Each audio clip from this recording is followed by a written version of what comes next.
ជំរាបសួរពុកម៉ែបងប្អូនអរគ្នាស្វាគមន៍មកកាន់វីដេអូថ្មីទៀតហើយថ្ងៃនេះខ្ញុំបាននាំភ្ញៀវជនជាតិពុទ្ធិកាលមកទស្សនាសហគមន៍កំពង់ភ្លុកឥឡូវនេះកំពុងតែធ្វើដំណើរចេញទៅហើយសូមបញ្ជាក់ផងដែរថាសហគមន៍កំពង់ភ្លុកគឺមានទីតាំង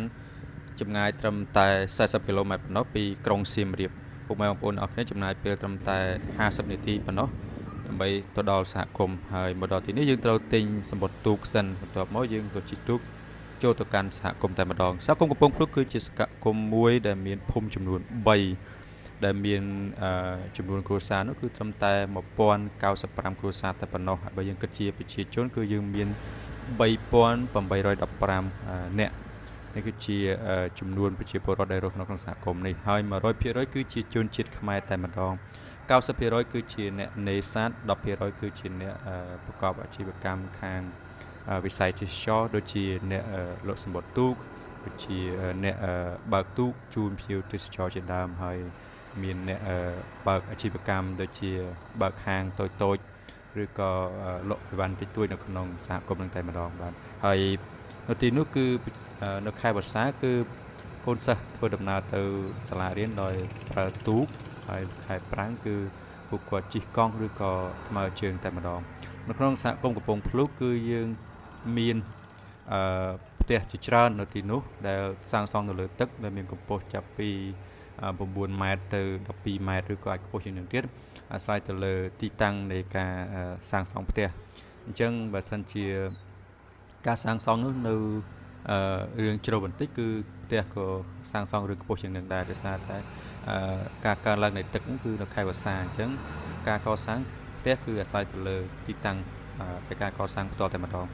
ហើយនៅពេលនេះគឺខ្ញុំបាននាំភ្ញៀវជនជាតិពុទ្ធិកាលជាលក្ខណៈគ្រួសារមកទស្សនាការរស់នៅរបស់ប្រជាពលរដ្ឋខ្មែរនៅក្នុងសហគមន៍កំពង់ភ្លុកនេះ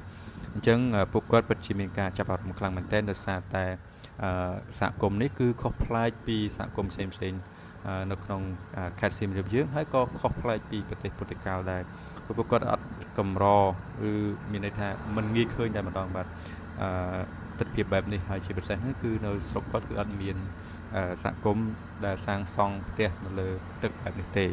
ញ្ចឹងពួកគាត់មកទស្សនាបែបនេះគឺមានលក្ខណៈថារំភើបហើយទទួលបានបទពិសោធន៍ថ្មីដោយសារតែពួកគាត់ទទួលបទពិសោធន៍ថ្មីផងសិក្សាអំពីការរស់នៅរបស់ប្រជាពលរដ្ឋផងឥឡូវនេះពួកយើងកំពុងតែធ្វើដំណើរទៅបដាទៀតហើយពួកយើងក៏បានឈប់នៅទីតាំងមួយចំនួនដូចជាសាលារៀនហើយក្មេងៗនៅទីនោះសួរថាជនជាតិខ្ញុំនាំមកហ្នឹងគឺមកពីប្រទេសណាអញ្ចឹងខ្ញុំក៏ប្រាប់គាត់ថាមកពីពុទ្ធិកាលអញ្ចឹងក្មេងៗនៅទីនោះគឺ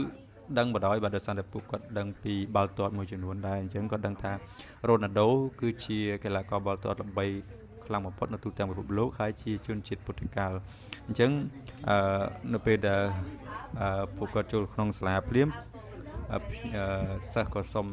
ឲ្យគាត់នឹងធ្វើលក្ខណៈស៊ូដោយ style រ៉ូណាល់ដូអញ្ចឹងណាបន្ទាប់ពីហ្នឹងមកយើងក៏ទស្សនា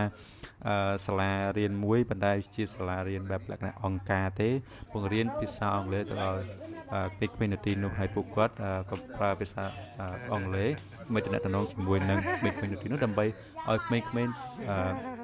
អនុវត្តភាសាអង់គ្លេសដែលកំពុងតែរៀននឹងអញ្ចឹងខាងនេះគឺជាឪពុកហើយខាងនេះគឺជាកូនប្រុសនិងកូនស្រីពួកគាត់សប្បាយក្នុងការធ្វើទំនាក់ទំនងជាភាសាអង់គ្លេសជាមួយនឹងក្មេងៗនៅសហគមន៍នេះពិតជាអស្ចារ្យមែនទែននេះជាគ្រូបង្រៀនពុកម៉ែបងប្អូនអ្នកគ្នាដែលគាត់បរៀនស្ម័គ្រចិត្ត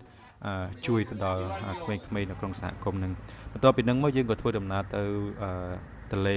ក៏ពិតយើងទៅដល់ទន្លេហើយប៉ុន្តែយើងអត់ទាន់ឆ្លងផុតភូមិឥឡូវនេះយើងធ្វើដំណើរឲ្យផុតភូមិហើយដើម្បីចង់ដឹងថាតើវិសាលភាពនៃ